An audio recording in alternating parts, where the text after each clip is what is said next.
వీడియోలో మనం quick access tool bar గురించి తెలుసుకుందాం. ఎక్సెల్ ఫర్ బిగినర్స్ పార్ట్ 4 తెలుగులో. ఇక్కడ పైన టాప్‌లో ఒక చిన్న టూల్ బార్ కనబడుతుంది చూసారా? ఇది. దీన్ని క్విక్ యాక్సెస్ టూల్ బార్ అంటారు. దీనిలో కొన్ని బటన్స్ ఉన్నాయి. ఈ బటన్సు మనం డైరెక్ట్‌గా క్లిక్ చేస్తే ఆ కమాండ్ ఎగ్జిక్యూట్ అవుతది. మనం మెనూలోకి వెళ్ళాల్సిన పని లేదు. రిబ్బన్‌లోకి వెళ్ళాల్సిన పని లేదు. ఈజీగా మనం ఏదైనా చేయదలుచుకుంటే, సపోజ్ సేవ్ చేయాలనుకుంటే దీన్ని క్లిక్ చేయాలి.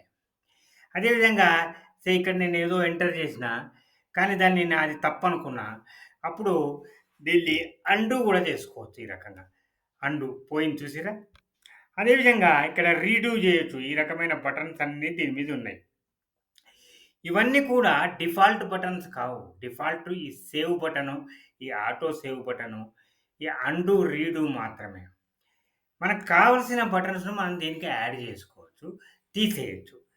దీనివల్ల చాలా ఉపయోగం, చాలా టైం సేవ్ అవుతది. ఉదాహరణకు నేనిక్కడ ఒక డేటా ఎంట్రీ ఫార్మ్‌ను నేను బటన్‌ని యాడ్ చేసుకున్నా.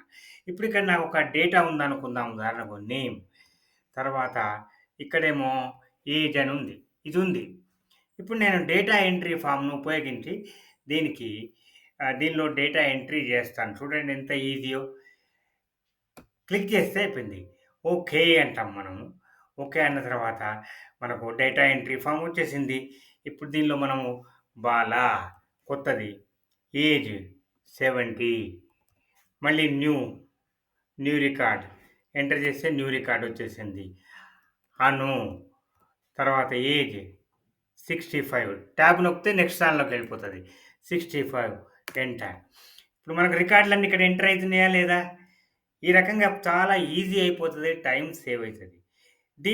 దీనికి బటన్స్ ఎట్లా యాడ్ చేయాలి? ఎట్లా తీసేయాలి? అనేది మనం నెక్స్ట్ వీడియోలో తెలుసుకుందాం. చిన్న చిన్న వీడియోలే కదా కావాల్సింది.